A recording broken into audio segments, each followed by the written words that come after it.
Jake Morrison walked through the long hallway that led to the Galactic Council chambers. His black shoes clicked against the smooth metal floor with each step he took. The walls around him were covered with strange symbols and pictures from dozens of different alien worlds. Some showed creatures with too many arms. Others had beings made of what looked like living crystal. And a few displayed things that Jake could not even begin to understand. He had been Earth's ambassador to the Galactic Council for 2 years, now. Before that, he had been a soldier in the United States Marine Corps for 20 years. He had fought in wars on 3 different continents and had seen things that would give most people nightmares, but nothing in his military career had prepared him for dealing with aliens who could destroy entire planets with their advanced technology. The massive doors to the council chamber opened as Jake approached them. The room beyond was enormous, easily the size of a football stadium. Hundreds of different alien species sat in circular rows that rose up toward the ceiling like an ancient Roman amphitheater. Some of the aliens were so tall they had to bend their heads to fit under the high ceiling. Others were so small, they needed special platforms just to see over the desks in front of them. Jake took his place at the human delegation's assigned seat. The chair was designed for humanoid species, which made it one of the few comfortable spots in the entire building for someone with his body type. He straightened his dark blue military uniform and waited for the session to begin. The chamber fell silent as High Commander Vextar of the Zephyrian Empire stood up. The Zephyrian was nearly 8 feet tall and looked like a cross between a praying mantis and a spider. His forearms moved independently as he spoke, and his 4 eyes could focus on different parts of the room at the same time. His exoskeleton was a dark green color that seemed to shift and change in the artificial lighting. Members of the Galactic Council, Vextar began, his voice coming through translation devices that made it sound like grinding metal. I stand before you today to announce a formal declaration of war against the human species and their homeworld of Earth. Jake felt his stomach drop, but he kept his face completely neutral. He had been expecting something like this for months. The Zephyrians had been expanding their empire aggressively, and Earth was directly in their path of conquest. Several alien species around the chamber began making noises that Jake had learned were the equivalent of excited chatter. The Vorthan delegates, who looked like living diamonds, created a musical humming sound that filled the air. The Kalari, who resembled giant slugs with arms, secreted a chemical that made the air smell like rotting fruit when they were amused. The human species, Vextar continued, has been granted 48 standard hours to surrender unconditionally. They will abandon their homeworld and accept relocation to designated colonies where they will serve as laborers for the Zephyrian Empire. Jake stood up slowly. Every eye, sensor, and optical organ in the chamber turned toward him. He had done this dozens of times before, but it never got easier. Speaking for all of humanity was a responsibility that weighed heavily on his shoulders. High Commander Vextar, Jake said, his voice carrying clearly through the chamber. Thanks to the translation system, I will relay your message to Earth immediately. However, I feel it is my duty to inform you that humanity does not typically respond well to threats. This statement caused what Jake could only describe as alien laughter to erupt throughout the chamber. The Zephyrians clicked their mandibles, together in rapid succession. The Vorthons increased the frequency of their humming until it became almost painful to human ears. Even the normally stoic Drekmari, who looked like walking trees, rustled their leaf-like appendages in what passed for amusement among their kind. Ambassador Morrison, said Council Speaker Thulvanus, a member of the ancient ethereal race who had been mediating galactic disputes for over 1,000 years. Surely you understand the situation your species faces. The Zephyrian Empire commands a fleet of over 10,000 ships. Our intelligence reports indicate that Earth possesses fewer than 50 vessels capable of interstellar combat. Jake nodded politely. The intelligence reports were accurate as far as they went. Earth did indeed have fewer than 50 ships that the aliens knew about. What they did not know was that humanity had been preparing for this day since the moment they made first contact with galactic civilization 3 years ago. Speaker Thulvanus, Jake replied, I understand the numbers you have presented.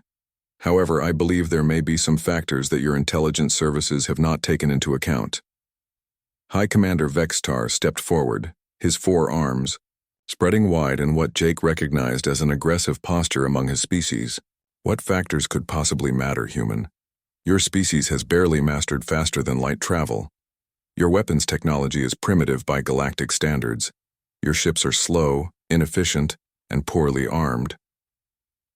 Your military doctrine, added General Korthak of the Manthari Coalition, appears to be based on outdated concepts of warfare that the galaxy abandoned millennia ago. You still use kinetic weapons and chemical explosives. Your defensive strategies rely on fixed positions, rather than energy shields and phase technology. Jake listened to each criticism without changing his expression. Everything they said was true from their perspective. Human technology did appear primitive compared to the energy weapons and exotic matter manipulators used by advanced galactic civilizations. Human ships were indeed slower and less elegant than the sleek vessels preferred by other species. What the aliens did not understand was that humans had been fighting wars for their entire recorded history, while other species had developed advanced technology and then used it to establish peaceful galactic civilizations. Humans had continued to refine the art of warfare even as they reached for the stars. "High Commander," Jake said quietly, "I appreciate your analysis of human military capabilities. However, I would like to point out that your intelligence may be incomplete." "Incomplete how?" Vextar demanded, his mandibles clicking with irritation. "Well," Jake said, allowing himself a small smile, "you have observed our exploration vessels and our trade ships. You have seen our diplomatic fleet and our scientific research stations, but I do not believe you have ever seen what a human army actually looks like when it is prepared for war." The chamber fell silent again. This time, however, the silence was different. Instead of amusement, Jake could sense something that might have been uncertainty beginning to spread among the assembled delegates. "Your species has been members of this council for less than 3 years," said Councillor Veltara of the Hegemony of Rings. "In that time you have presented yourselves as peaceful explorers and traders. Are you now claiming to possess hidden military capabilities?" Jake turned to face her directly. Veltara was a member of a species that looked like a cross between an octopus and a flower, with dozens of tentacles that could manipulate matter at the molecular level. Her people had never lost a war in their recorded history because they could literally disassemble enemy weapons at the atomic level. "Councillor Veltara," Jake said, "humanity has indeed presented itself as peaceful. We came to the galaxy hoping to join your community as friends and allies. We have never wanted, or with any of your species." He paused and looked around the chamber, making eye contact with as many delegates as possible. "But that does not mean we are unprepared for war," he continued. "My species learned long ago that the best way to preserve peace is to be ready for conflict. We have been preparing for the possibility of galactic warfare since the day we made first contact." High Commander Vextar laughed, a sound like breaking glass. "Prepare all you want, human. In 48 hours, my fleet will arrive at your homeworld. You will see what real military power looks like." Jake nodded politely and gathered his papers. "High Commander, I will deliver your message to Earth immediately, but I want to give you one final warning." He stood up and straightened his uniform. "You are about to learn what happens when someone threatens humanity's home." General Lisa Parker stood in the center of the Pentagon's war room, surrounded by dozens of computer screens that showed information from all over the solar system. The room was deep underground, protected by layers of concrete and steel that could survive a direct nuclear attack. But today, they were dealing with threats that made nuclear weapons look like firecrackers. The message from Ambassador Morrison had arrived 30 minutes ago. War was coming to Earth, and Lisa had been given complete authority to respond. As the highest-ranking officer in the International Space Force, she now commanded the most powerful military organization that humanity had ever created. "Ma'am, we have confirmation from all sector commanders," reported Colonel Danny Wright, her chief of staff. He was a tall man with graying hair who had served in 3 different branches of the military before joining the Space Force. "Operation Deep Strike is ready to proceed on your command." Lisa nodded and looked at the main display screen. It showed a 3-dimensional map of the entire solar system, with thousands of small dots representing human military assets. Most people on Earth had no idea these assets existed. They thought humanity's space presence was limited to a few research stations and the small fleet of ships that handled trade with alien civilizations. They were wrong. Very wrong. "What's our total force strength?" Lisa asked. 15,000 combat vessels of various classes, replied Captain Helen Morris, the fleet coordination officer. Another 8,000 support ships including carriers, supply vessels, and mobile repair platforms. Ground forces are at full readiness on Earth, Mars, Luna, and 47 asteroid installations. Lisa smiled grimly. The aliens thought they were facing a primitive species with barely 50 ships. They had no idea that humanity had been building the largest military force in galactic history. The secret had been easy to keep. When humanity first made contact with alien civilizations, Earth's governments had immediately realized they were dealing with species that possessed technology far beyond anything humans could create. The logical response was to prepare for the possibility that not all of these aliens would be friendly. President William Hayes had authorized the creation of the International Space Force just 6 months after first contact. Every major nation on Earth had contributed resources, personnel, and technology. The project had been hidden from the general public and disguised as civilian space exploration and asteroid mining operations. "Ma'am," said Major Tony Rodriguez, the communications officer, "we're receiving priority transmissions from Admiral Clark on Luna Base and Admiral Stone at Mars Command. They're requesting permission to begin Phase 1 operations." Lisa walked over to the communication station and picked up the secure transmitter. "This is General Parker. All commands are authorized to begin Phase 1. Execute Protocol 7 immediately." Protocol 7 was the code name for humanity's response to an alien invasion. It had been planned, practiced, and refined for over 2 years. Every human military officer above the rank of lieutenant knew their part in the operation. Across the solar system, hidden installations began to come alive. On the far side of the moon, massive doors opened in what appeared to be natural craters. Inside these craters were shipyards that had been building human warships for the past 3 years.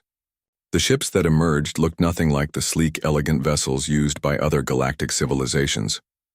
Human warships were ugly, brutal, and functional. They were covered in armor plating that could stop energy weapons and kinetic projectiles.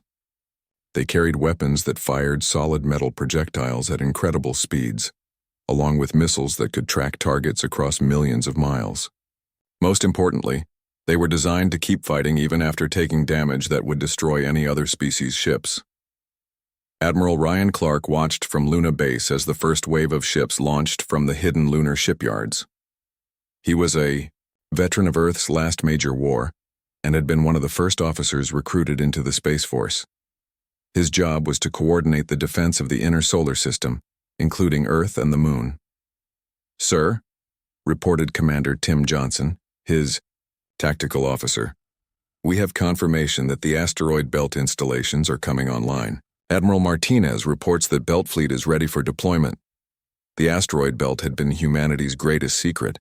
What appeared to be mining operations were actually massive military bases built inside hollowed-out asteroids.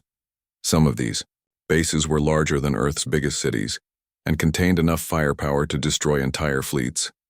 Admiral Clark had visited several of these installations during their construction. The engineering required to build military bases inside asteroids was incredibly complex, but it had given humanity something that no other species possessed: a completely hidden fleet that could appear anywhere in the solar system without warning. "What about the outer system defenses?" Admiral Clark asked. "Jupiter Fleet reports all systems operational," Johnson replied. "Admiral Foster confirms that the gas giant installations are ready. The shipyards at Titan and Europa are launching their reserve fleets now." Admiral Clark nodded with satisfaction. The aliens expected to find a helpless planet with a few dozen ships for protection.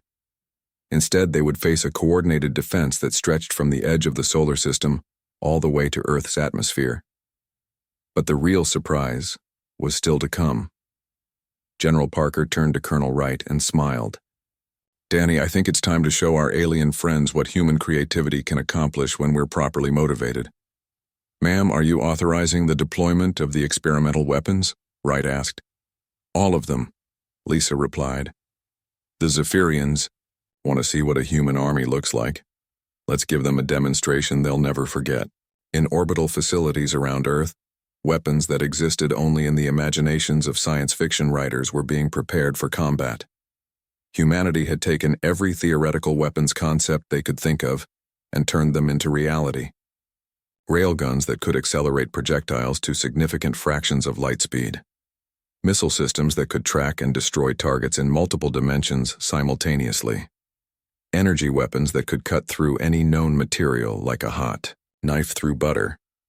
The most impressive weapons were the ones that other species had never thought to build. Humans had always been creative when it came to finding new ways to destroy their enemies. While other galactic civilizations had focused on developing more elegant and efficient weapons, humans had focused on developing weapons that were more effective and more terrifying. Captain Steve Bailey received his orders aboard the ESS Defiance, the flagship of the human fleet. The Defiance was the largest warship humanity had ever built, over 2 miles long and bristling with enough weapons to level a small moon. Unlike alien flagships, which were designed to be impressive and intimidating, the Defiance was designed to fight. All hands, this is Captain Bailey, he announced over the ship's communication system. We have just received confirmation that alien forces are approaching our solar system with hostile intent. Our mission is simple: protect Earth and show these aliens why threatening humanity was the biggest mistake they ever made. The crew of the Defiance responded with cheers that could be heard throughout the ship. These were not regular military personnel. Every person on board was a volunteer who had specifically requested assignment to the Space Force. They had trained for years for this exact moment, and they were ready. Lieutenant Sarah Blake, the Defiance's weapons officer, ran final checks on the ship's primary armament. The main guns could fire projectiles that weighed several tons at velocities that would allow them to punch through the armor of any known alien vessel. The secondary weapons included missiles that could think for themselves and energy weapons that could cut enemy ships in half. Captain, reported Navigator Paul Grant, we're receiving deployment orders from Fleet Command. We're to take position at the edge of the solar system and wait for the enemy to arrive. Captain Bailey smiled. The aliens thought they were coming to destroy a helpless planet. Instead, they were flying into the most elaborate trap that humanity had ever constructed. Set course for our assigned position, Bailey ordered, and signal the fleet. It's time to remind the galaxy why humans are the most dangerous species they've ever encountered. High Commander Vextar stood on the bridge of his flagship, the Eternal Conquest, as his fleet approached the edge of Earth's solar system. The massive vessel was over 3 miles long and carried enough firepower to destroy entire cities with a single blast. Around him, 9,999 other Zephyrian warships moved in perfect formation through space. The Zephyrian Empire had conquered 47 different worlds using this same fleet.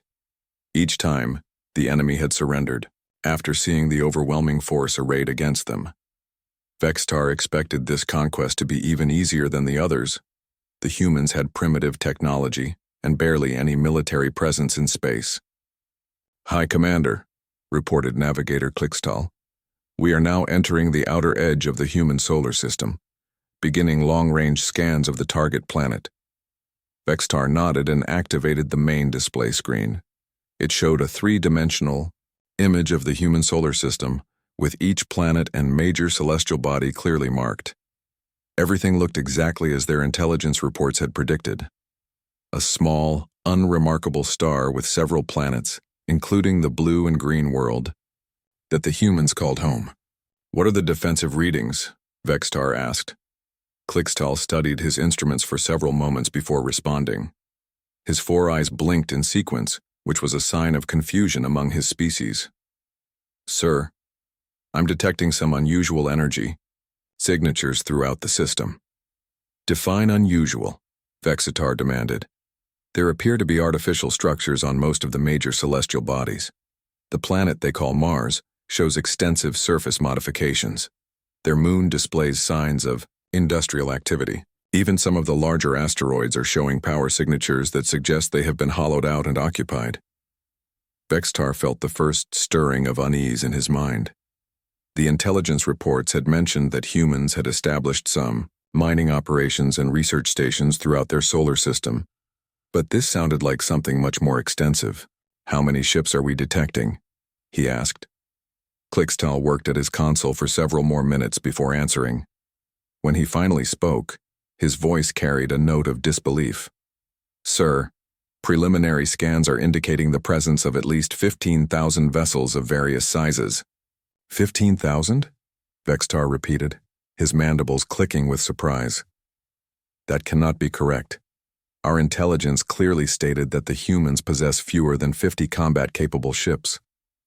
"I have run the scans 3 times, High Commander," Clixtal replied. "The readings are consistent.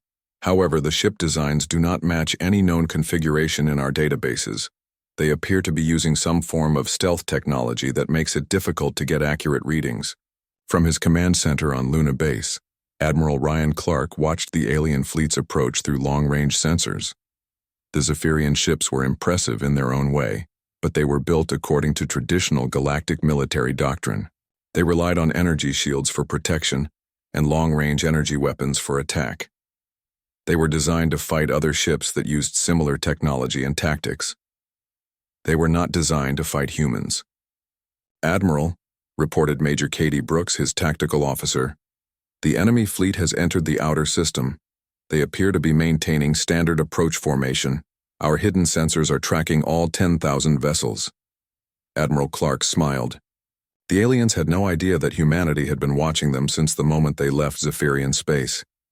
Human sensor technology was less advanced than what most galactic civilizations used, but it was also much harder to detect.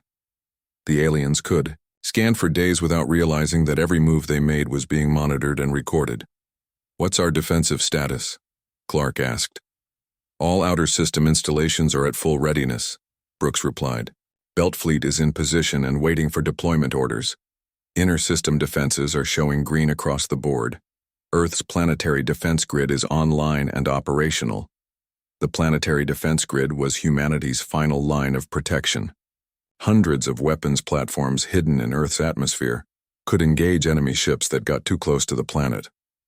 But Admiral Clark had no intention of letting the aliens get that far. "Signal all commands," he ordered. "Begin Phase 2 operations. It's time to give our visitors a proper welcome."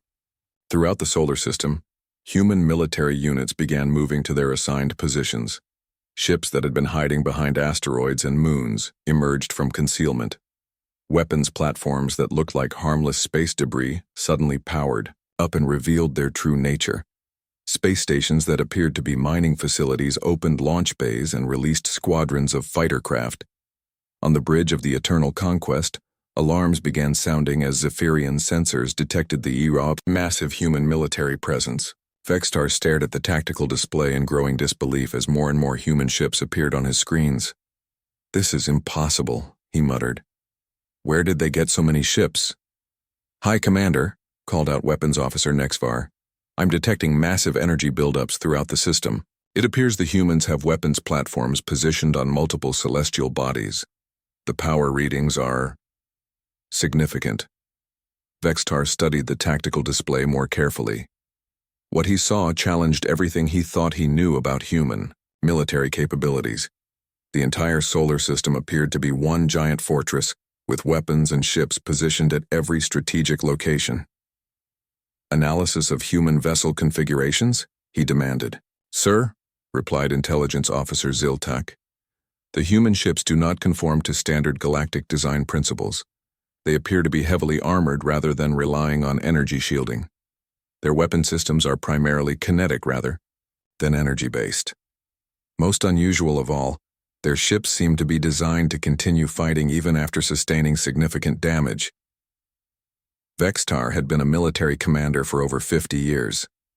He had studied the military doctrines of every major galactic civilization and had defeated armies that outnumbered his own forces, but he had never encountered anything like what he was seeing now. The humans had built their military around completely different principles than every other species in the galaxy. While other civilizations focused on elegant, efficient warfare, using advanced technology, the humans seemed to have focused on brutal, practical combat, using whatever weapons worked best. "Sir?" reported Communications Officer Draktal. "We're receiving a transmission from the human fleet. It's addressed to you personally." "Put it on the main screen," Vextar ordered. The image that appeared showed a middle-aged human male wearing a dark blue military uniform. His face was scarred and weathered, suggesting he had seen considerable combat experience. When he spoke, his voice was calm and steady. "This is Admiral Ryan Clark of the Earth Defense Force," the human said. "You are High Commander Vextar of the Zephyrian Empire, I presume?" "I am," Vextar replied, activating his own transmission system. "You should surrender immediately, Admiral. Your forces are outnumbered and outgunned." Admiral Clark smiled, but it was not a pleasant expression. "High Commander, I appreciate your confidence. However, I think you may be operating under some incorrect assumptions about our military capabilities." "What do you mean?" Vexitar demanded. "Well," Clark replied, "your intelligence reports were based on observations of our civilian fleet and exploration vessels. You've never actually seen what our military looks like when we're prepared for war." As if to emphasize his point, the space around the human admiral's image began filling with additional ships. Hundreds, then thousands of human vessels appeared on the Zephyrian sensors, each one bristling with weapons and armor. "You see, High Commander," Clark continued, "humanity has been preparing for this day since we first learned we weren't alone in the universe. We hoped we would never need to use these preparations, but we've always believed in being ready for the worst." Vextar watched his tactical display with growing alarm as more human ships continued to appear. His fleet of 10,000 vessels suddenly seemed much smaller when compared to the 15,000 ships that the humans had deployed.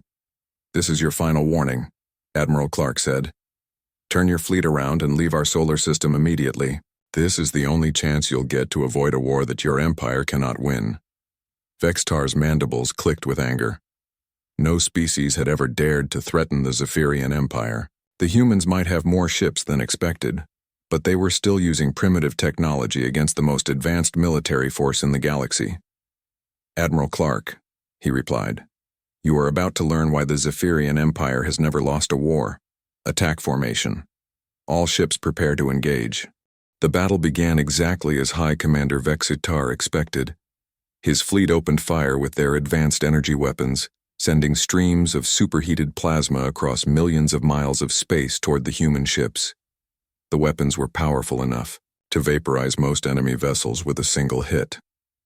Against any other species in the galaxy, the battle would have been over in minutes. But the humans did not fight like any other species in the galaxy. Instead of trying to avoid the incoming fire, or raising energy shields to deflect it, the human ships charged directly into the Zephyrian formation. Their hulls were covered with thick armor plating that could absorb tremendous amounts of energy without failing. When the plasma beams hit them, the armor glowed white-hot but held together. "What are they doing?" demanded Vextar, watching in disbelief as human ships flew straight through his barrage of weapons fire. "They should be destroyed, sir," reported Weapons Officer Nexivar. "Their armor appears to be designed specifically to withstand energy weapons. Our plasma cannons are having minimal effect." On the bridge of the ESS Defiance, Captain Steve Bailey laughed as enemy fire washed over his ship's hull. The armor was doing exactly what it had been designed to do, protecting his crew while they closed the distance to their targets. "All weapons prepare to fire," he ordered. "Target the largest enemy ships first. Let's show them what human firepower looks like." The Defiance's main guns were unlike anything the Zephyrians had ever encountered. Instead of energy weapons, they fired solid metal projectiles that weighed several tons each. The projectiles were accelerated to incredible speeds using magnetic fields, giving them enough kinetic energy to punch through any known armor. When the first human salvo hit the Zephyrian fleet, the results were devastating.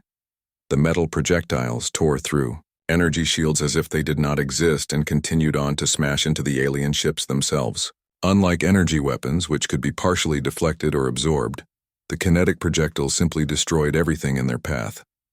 Lieutenant Sarah Blake watched her targeting display with satisfaction as her shots found their marks. "Direct hits on 3 enemy vessels," she reported. "All 3 are showing critical damage." Captain Bailey nodded. The human weapons were working exactly as planned. While the aliens had focused on developing more sophisticated energy weapons, humans had perfected the art of throwing very heavy objects very fast. It was simple, brutal, and effective. But the real surprise came when the human fighter squadrons entered the battle. Colonel Amy Foster led Red Squadron in a diving attack that took her directly through the center of the enemy formation. Her fighter was tiny compared to the massive Zephyrian warships, but it was fast, heavily armed, and piloted by someone who had been training for this exact moment for 3 years. Red Squadron, follow my lead, she called over the radio. Remember, these aliens have never fought anyone who uses our tactics. Let's keep them confused. The human fighters did not behave like the small craft used by other galactic civilizations. Instead of staying at long range and firing energy weapons, they flew in close and used a combination of missiles, kinetic weapons, and something that no other species had ever thought to use in space combat: ramming attacks. Lieutenant Ben Rodriguez piloted his fighter between 2 enemy ships and fired a spread of missiles at point-blank range. The missiles were designed to think for themselves, automatically adjusting their course to hit the most vulnerable parts of their targets. When they exploded, they created massive holes in the alien ships' hulls. "This is insane," shouted Zephyrian pilot Kavtar as human fighters swarmed around his ship like angry insects. "They're flying into our defensive fire instead of avoiding it."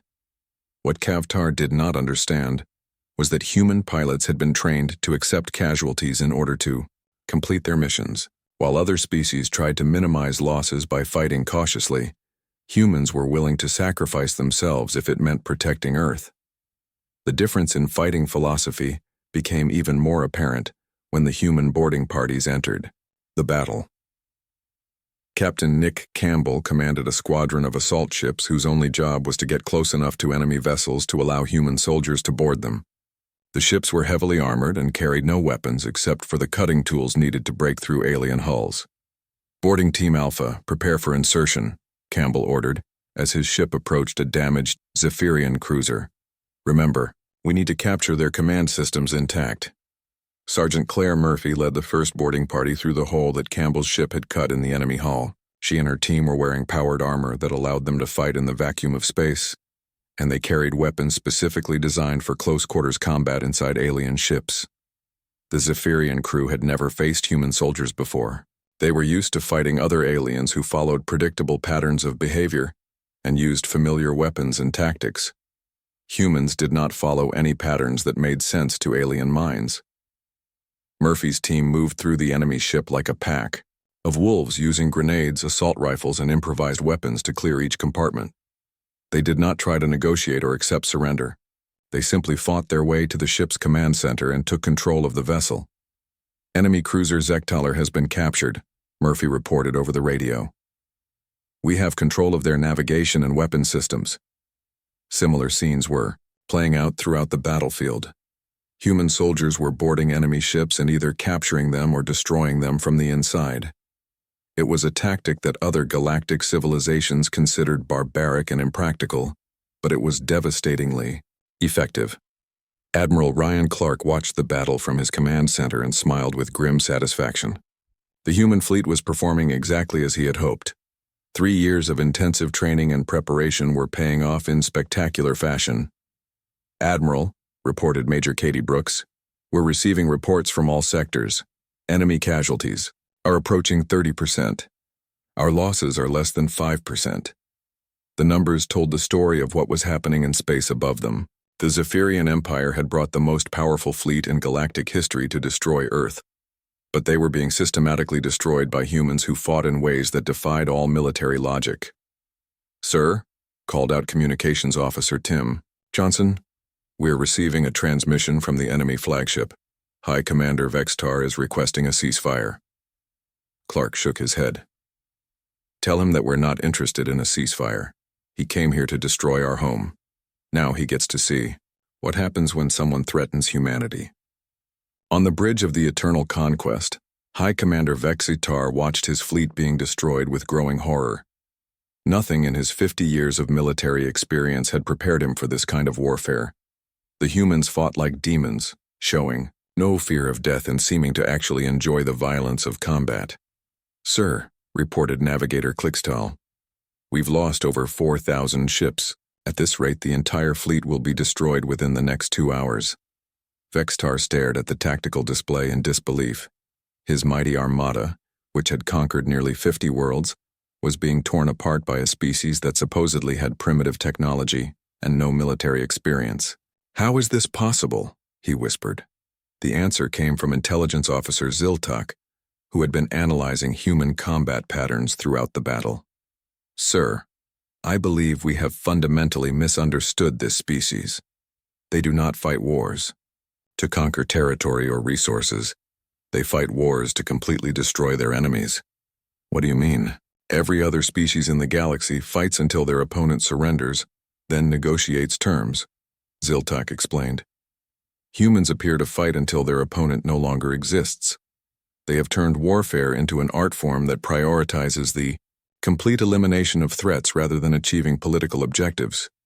Vextar realized with growing terror that he had made the greatest mistake of his military career. He had not just underestimated human military capabilities. He had completely failed to understand what kind of species he was dealing with. The humans were not just another galactic civilization with ships and weapons. They were predators who had spent their entire history perfecting the science of killing their enemies.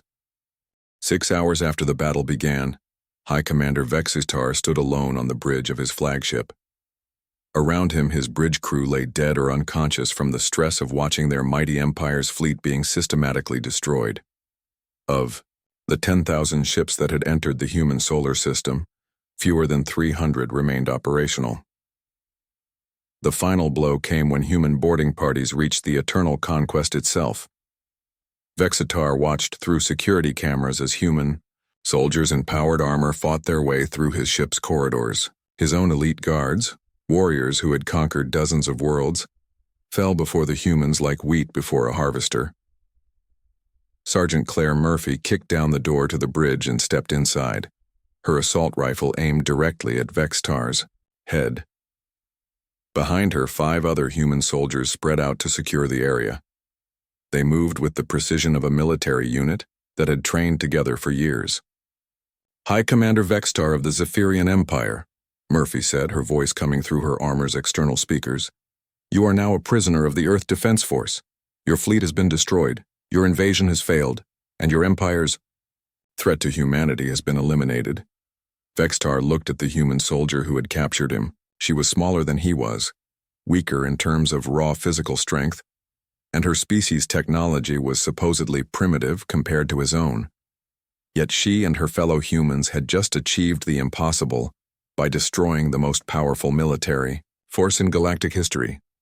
"How?" was all he could manage to say. Murphy tilted her head slightly. "How what?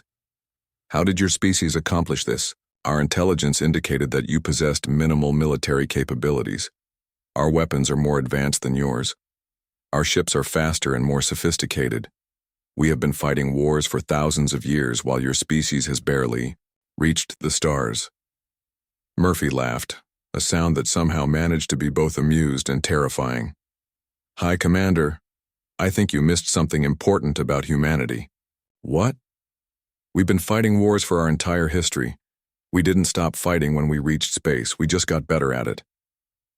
3 days later, Ambassador Jake Morrison stood once again before the Galactic Council.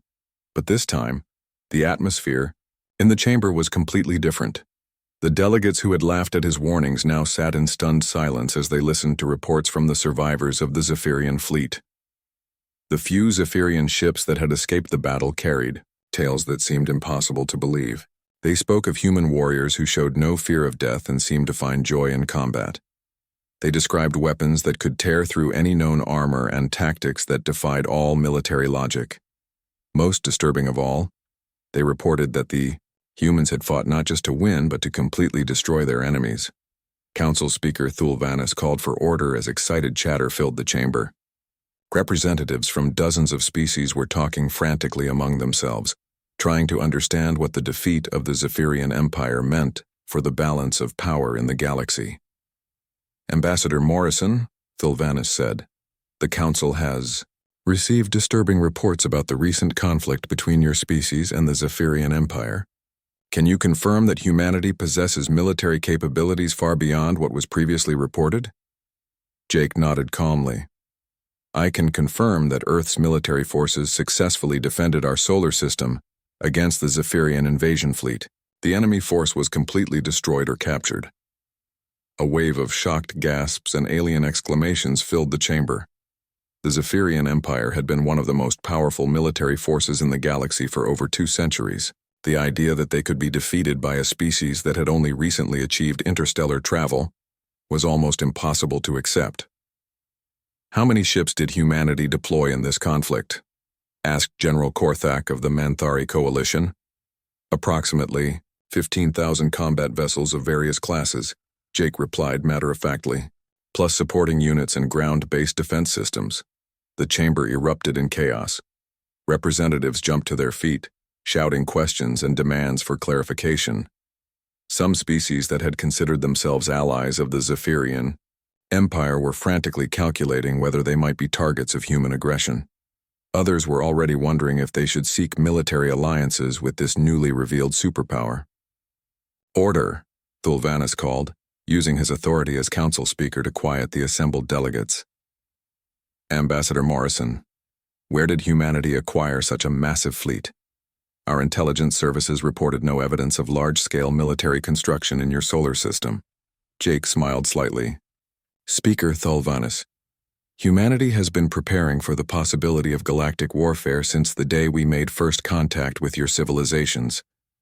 We hoped we would never need to use these preparations, but we believed it was important to be ready.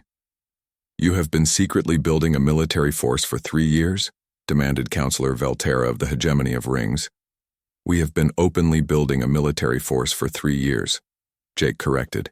You simply chose not to notice because you assumed we were too primitive to pose a threat. The truth of his statement hit the assembled delegates like a physical blow. They had all received intelligence reports about human activities throughout their solar system. Mining operations, construction projects, industrial facilities. All of it had been dismissed as the fumbling efforts of a primitive species trying to establish a basic space presence. None of them had realized that they were watching the construction of the largest military force in galactic history. President William Hayes had given Jake specific instructions for this moment. The message needed to be clear, unmistakable, and delivered in a way that would prevent future conflicts while establishing humanity's position in the galactic community. The human delegation wishes to make several points clear to this council, Jake announced, his voice carrying easily through the vast chamber. First, humanity came to the galaxy in peace. We sought to join your community as equals and friends. We have never desired conflict with any of your species, and that remains true today. He paused to let his words sink in before continuing. Second, the attack by the Zephyrian Empire was unprovoked and represented a clear threat to human civilization. Our response was proportional and necessary for the defense of our homeworld and our people. Third, humanity's military capabilities are not a secret that we have been hiding from you. They are a natural result of our species' history and our commitment to defending ourselves against any threat. We will continue to maintain and improve these capabilities as we see fit. Jake looked around the chamber, making eye contact with as many delegates as possible. Fourth, humanity seeks peaceful relations with all galactic civilizations. We have no desire for conquest or empire. We wish to trade, explore, and share knowledge with any species that approaches us with honest intentions. The final point was the most important one, and Jake delivered it with the full weight of Earth's military power behind his words. However, let this be a lesson to anyone who might consider threatening Earth, her colonies, or her allies. We are not the primitive species you believed us to be. We are the descendants of warriors who conquered our own world through 10,000 years of constant warfare. We learned to fight before we learned to farm. We mastered the art of war before we reached for the stars. The chamber was completely silent now. Every delegate understood that they were witnessing a fundamental shift in galactic politics. The arrival of humanity had just changed everything. Humanity seeks peace, Jake concluded, but we are prepared for war. We offer friendship to those who come to us in good faith and destruction to those who threaten what we hold dear. Choose wisely which you offer us. As the human delegation left the chamber, the remaining council members sat in stunned silence. The galaxy had just learned that it was sharing space with a species that had turned warfare into an art form, and that species was now offering them a choice between friendship and annihilation. From that day forward, no civilization would ever again make the mistake of underestimating humanity. The age of human influence in galactic affairs had begun, and the rest of the galaxy was still trying to understand what that meant for their future. The Zephyrian Empire formally surrendered 1 week later. High Commander Vextar spent the rest of his life in a human prison, telling anyone who would listen about the day he learned what a human army really looked like.